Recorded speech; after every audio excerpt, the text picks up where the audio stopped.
there are lots of misconceptions about how we use sources.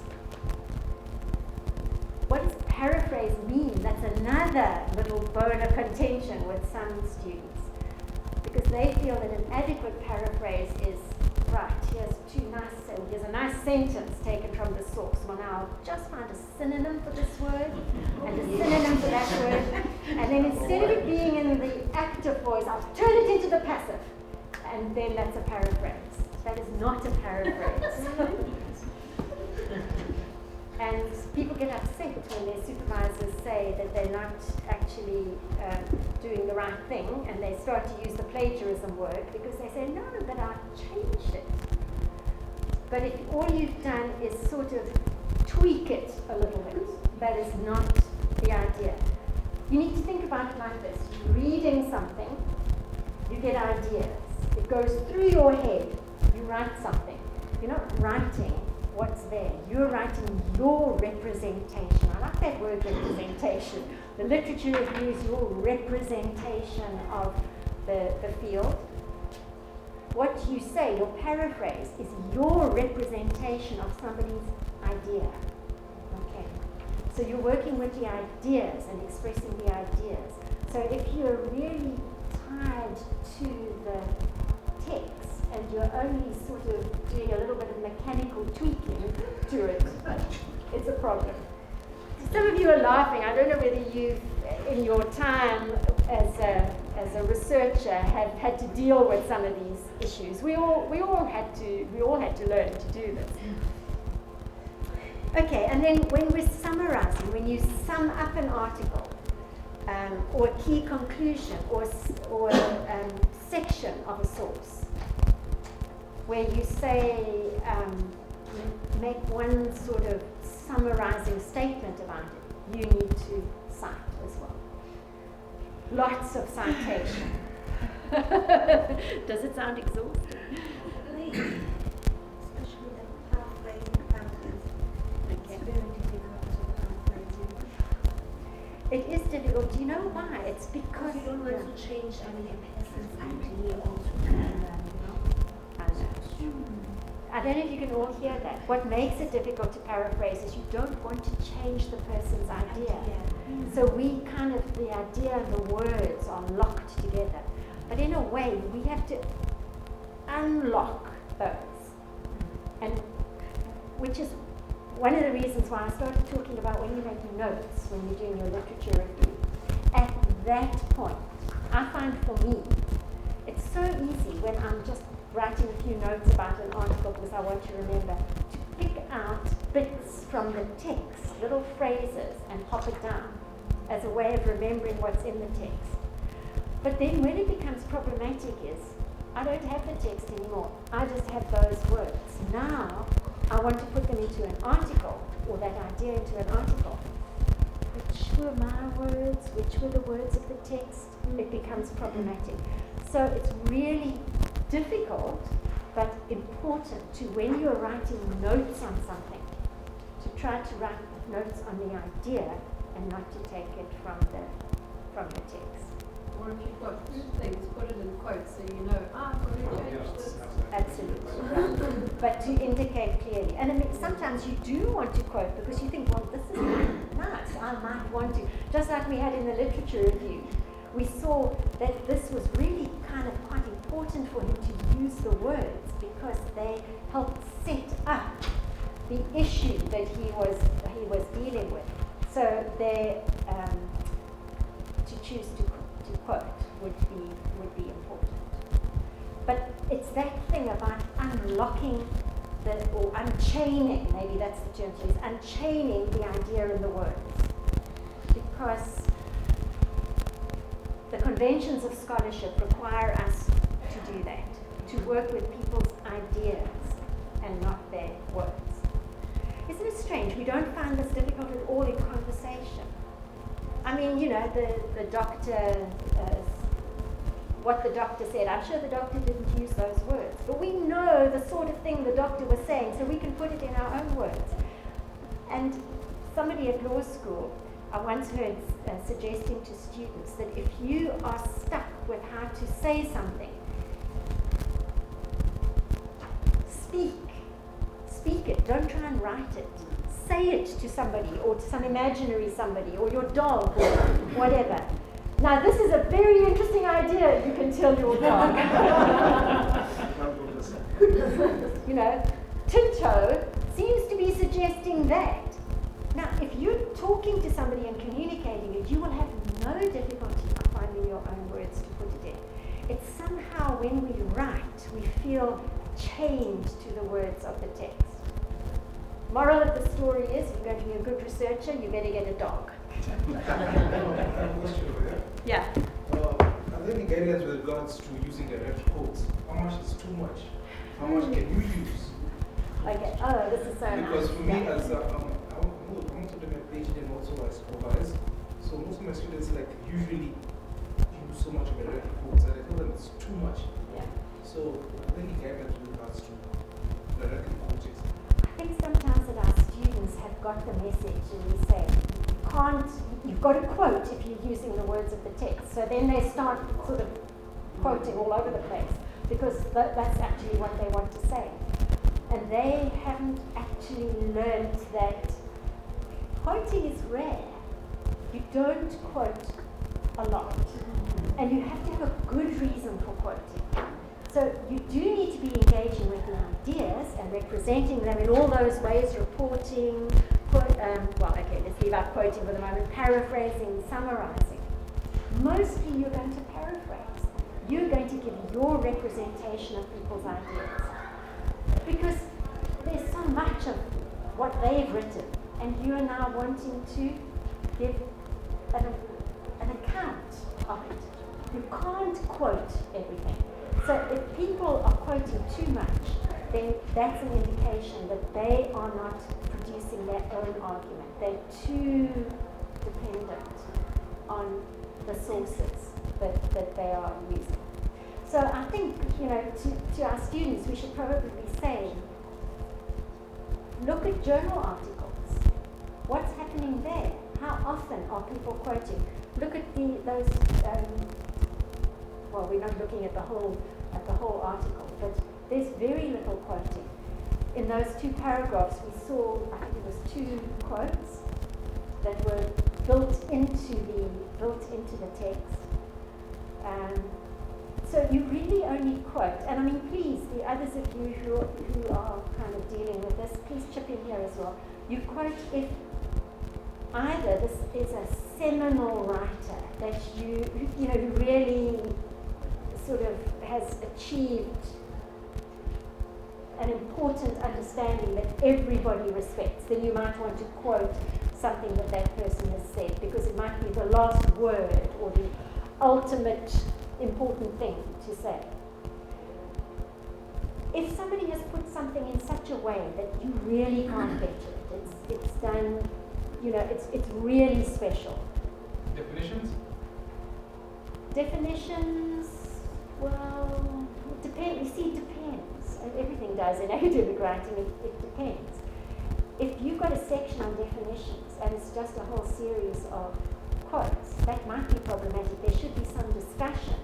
But you might well then want to say so-and-so's definition and you quote it there. So a lot will depend on what you're trying to do. But I'm just thinking of, a discussion. There should be some discussion around definitions. But certainly if you are opting to use a particular definition, then you would quote it. Yeah. Any other thoughts about quoting that your experiences or experiences with your students? Does that make sense? That quoting is actually quite rare, because what the examiner is looking for is that critical argument and putting together the information.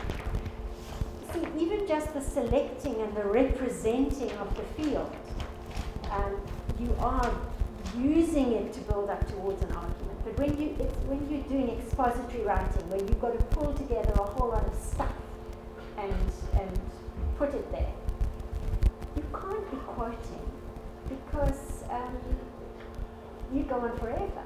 You have to be sifting through to find what was it, the bag that let out all the good and just kept the dross? You want to do it, yes. You want to do it the other way around. You just want to pull out the essence, your representation of the essence. So I think it's a misconception of what you're doing when you use sources in researching if people quote too heavily. So do you think it would work? Because I know that people talk more freely and probably more colloquially. Do you think it would work if people are struggling to write something to actually record themselves saying it and then write that down and then You try can and always polish up your style later, but if you can achieve what your understanding is, you see the thing with writing is, we sometimes think that we think and then we write. But writing and thinking are absolutely inextricably intertwined. Elbow said, when I've written, or having written, I find out things that I find out things that I didn't even know I didn't know before. So the process of writing, actually you capture something and then you record it and then you're able to work with it, to analyze it, to interact with it. And so you draft and you create more. So writing actually captures the thoughts as they fly, as it were, and puts it in a place where you can work with them.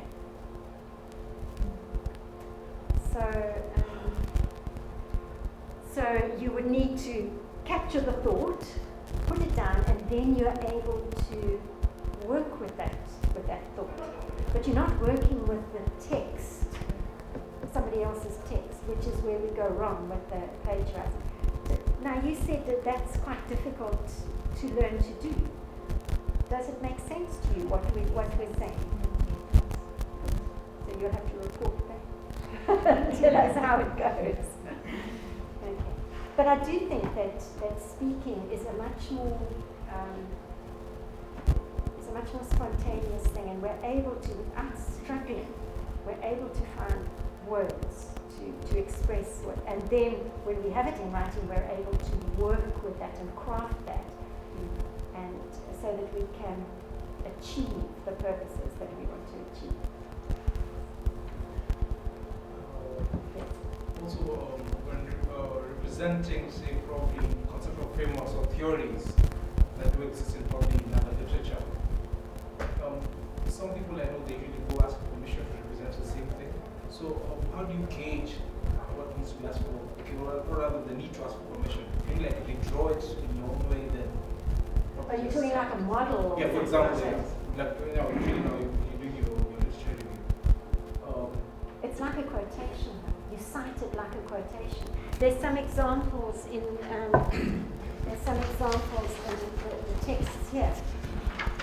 I think it's this.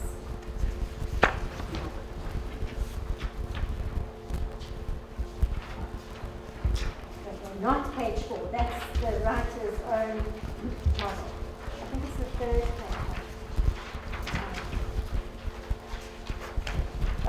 Page 12. Hang on, now that's his own model. I think I might have left out the bits. That there were ones with models that were, yes, these are the writer's own models. Yes, sorry, no, I think I left out from the example of models. But if you can reproduce a model, if you're talking about it, because think about it, if you can quote the writer's words, citing it, you can reproduce a model, but you have to indicate where it comes from. Okay, at PhD level, must you actually ask for permission to put it on your work? I mean, so not as long as you're referencing it. Not as long as you're referencing it. But I mean, obviously, or at PhD level, if you're talking about other people's models, that's going to be moving towards representing them, what are they achieving, then comparing and then coming up with your own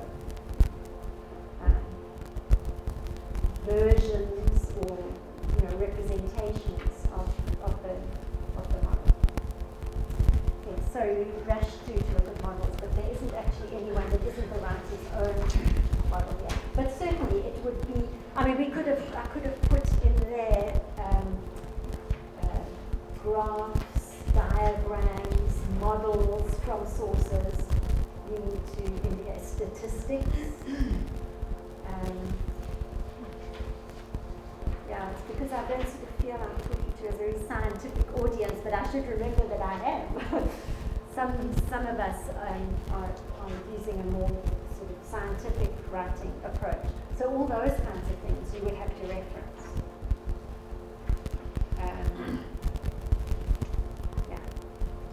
One good sort of rule of thumb question is, which I use with students. Now this is the opposite from your problem where they're quoting too much. Where they don't cite is to say, how do you know this? Because people will often make statements and it's not a general knowledge. So if you say, and I've had people say to me, I read it. Okay, so why haven't you cited your reference?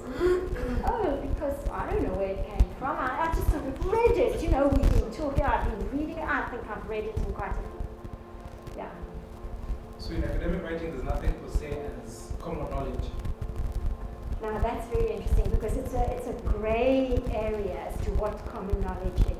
But I once read it, because I didn't take down a note and the citation, I can't tell you who said this. But what they said was, if before you began the study, you didn't know that, you must cite it. Maybe because of all your reading, it's sort of grown to be something that you kind of accept now. But if it's only known sort of within in that particular area, people studying in that area, then we need to cite it. So I think that's quite a nice rule of thumb. I quite like that. It sort of helps this general knowledge, like the sun rises in the east. You don't need to cite for that.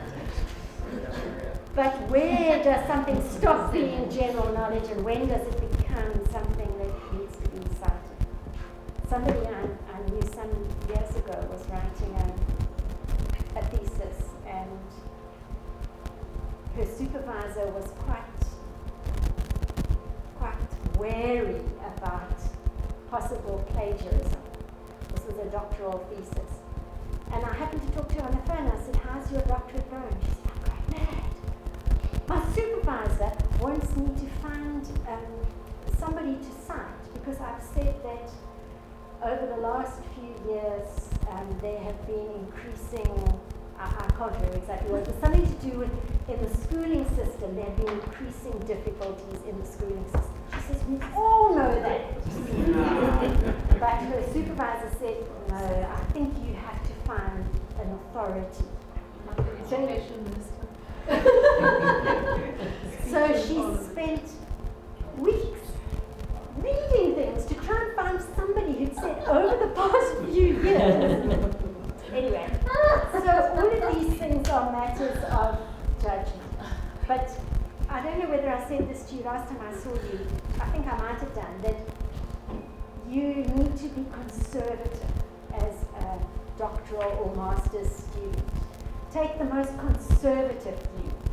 If you think there might be an examiner out there who wants to know how you know this, then you should provide a citation. But it's areas of judgment, and this is where supervisors have to help their students with advice. Okay. All right, you all know how we reference. There's sort of any referencing system, whether you're using a footnoting system or using Harvard or APA, I don't know which style you use, there'll be a signal to the reader in the text. If you're using Harvard, you'll have your round brackets and a surname and a date. And you might have superscript numbers referring to endnotes or footnotes, depending on the sort of referencing system you're using. And then in the references, you'll list all your sources. Now those two go hand in hand. You cannot have more references in your reference list than you have actually referred to in your text. You have to be careful with that. Examiners are very mean. They look, they check. I know, I've done it. I've done it too. Because that's one of the things that it's quite important. Your reference list is referring back to all those citations. That's what its purpose is. And sometimes, you've got a running reference list and you're changing your text and you leave out things, you put in things, and then you don't. That's why EndNote is quite useful. I don't know if any of you use EndNote, but EndNote will not allow you to have a sort of just juncture between the citation in the text and the reference list. So if you read a book but you decided not to use the author in your research, it shouldn't be. No, it's a reference list. It's not a bibliography. Or bibliography. A bibliography is just a list of your references at the back, but that's generally considered to be the difference between a bibliography and a reference list. A bibliography is a list of books or articles or whatever. So we need a reference list. You need a reference list. That means the references, the sources to which you referred in your text. Yeah. Okay. So can I make an advert for EndNote or something automatic? Yeah. Anyway, because I met a PhD student and asked how it was going, and she says, I've got to find all my references now. And she'd finished her whole thesis, and now she was checking the references. I think it took her a month. You don't want that. Do it cite while you write. So, Now, my doctoral supervisor wanted a reference list every time I handed him something. And that's quite a good idea, so that you have this rolling reference list all the time. It also helps the supervisor to know in this chapter what the student has been reading, because sometimes as supervisors we're not total experts in the field that our student is busy becoming more of an expert in, and sometimes we have to follow up the references and do quite a bit of reading ourselves. Just the text, there's some, supervisors want you to put the year and the page number, and some you just want the year. So, is there a difference? Well, different disciplines do things slightly differently. I know in economics, for example, they want the page number for the idea, even if it's not quoted, they want a page number. You must go according to what your supervisor says, but as Sue says, don't sort of leave it till the end. I'll go back and find that because it's very difficult. A lot of, in my field of applied linguistics, we would never put in a page number unless there was a quotation. And I think in management that's generally the case as well. alternation was the page number. Alternation was the page numbers. Well, that's why they say that when you're going to publish an article, you should upfront know which journal you're aiming for. That's one of the reasons why, so that you get all those things right. Yeah. So it's, and the interesting thing is, you're going to have to change all the time. You've got to be flexible with this, which is why something like EndNote is quite nice, because then you can tell EndNote the kind of style that you need. But of course, no system is better than the data that you put into it. So if you fill in mistakes when you're filling in information about your references, of course, this is what will happen. And I've seen that too, some very strange references. And the student says, but I used EndNote. And then you realize that they filled in the information that they had to give the system incorrectly. So I'll tell you what I've done. I've finished my literature and I have my references separate. I've done it manually, but then today I decided that I want to use EndNote. And I think it's going to be a hell of a job to create the library, because the person that was helping me told me that I have to create UKZN Notes Library, meaning now I have to go and retype everything. Why can't I just continue with my manual way?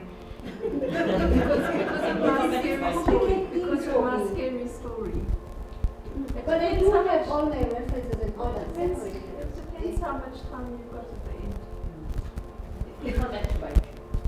Experience is the most best teacher. When I attended the workshop at EndNotes, she said you rather search for the electronic titles.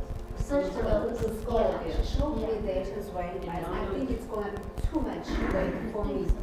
Yes. It's easy No, to no, type no, it. Because you search And Google Scholar. immediately you type wrong information on that page, everything goes wrong. You But know? you've got to be careful, that's it. Sorry, that was just a. If you use Google Scholar, it gives you an import option. Yeah. You select import into and it downloads the citation already typed. But be careful, some Google Scholar citations are wrong. It's just, no, I have it. I have it when they We're say not helping it's a you. journal article when it's actually a report or a government paper. So just double Especially check the it. government paper. But double check it, but just make sure that you copy it in, less typing, and then read through it just to make sure that it's correct. So I was reading Just a double check. journal article this week, and it was the second last version. And they referred to a particular journal which we also read this week. And they said it was 1977, but it was actually 1997. So they made a typo, And they And- reported that information to you. and they've made a typing mistake in their referencing because they weren't doing it automatically. If they'd been doing it automatically, either it would be wrong everywhere or it would be wrong nowhere. So you could actually tell that they weren't doing it automatically. Well, I wasn't exactly, well, not exactly the same. I've written more chapters, I think, of my doctorate when I went to an EndNote course. And I thought, this is great. And I thought, no, I'm too far. There's just too much. But you're only on chapter 4. Right? But I'll tell you a nasty thing, that finished my doctorate, sent it off, got it back, all done and dusted. But I was writing a paper and I was using stuff from my thesis, and I looked up a reference. It was wrong. It was completely wrong. So I got the date wrong and the title of the journal. I obviously sort of copied and pasted somewhere, and I hadn't taken something out. I don't know what I'd done. And I thought to myself, ooh, if I'd have used EndNote, this wouldn't have happened. Not that anybody knows. As far as I know, I'm the only person that knows that, but still, it wasn't a very nice reading. So now my copy has got lines sort of through it and the correct thing written in. But it does mean, if you use an automatic one, that you're not going to make those kinds of mistakes. So you've just got to judge for yourself. And it wasn't for want of checking. I checked everything and I was cross-eyed, but mistakes still happen. Okay.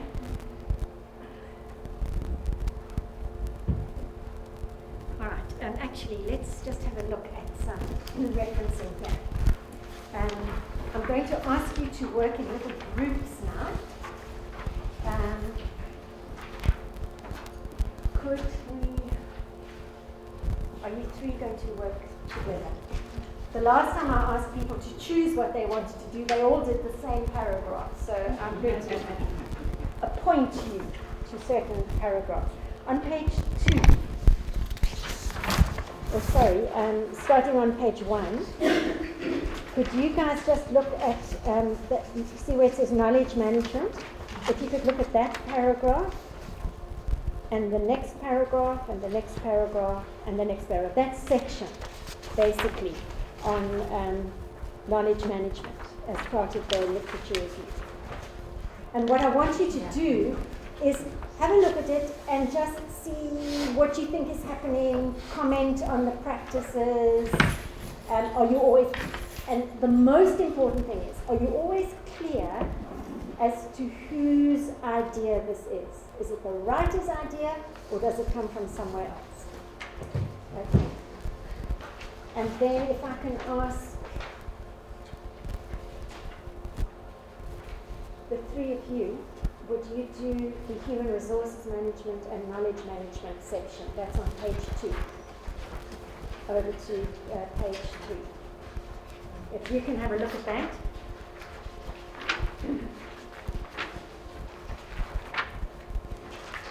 Then we'll leave Prinsloo because we've kind of looked at Prinsloo.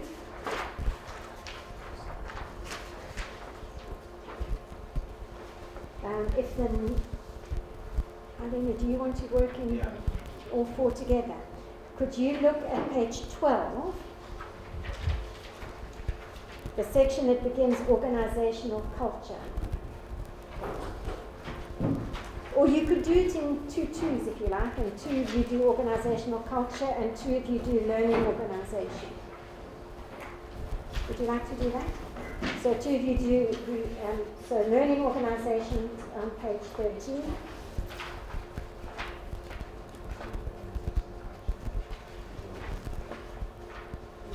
And then, yes, got to the back row. Would you like to look at page 17? Starting, the perception of presence has been variously referred to. Are you 3 going to work together? We'll let you off the hard work. We made you do the reading, but we'll let you off the hard work.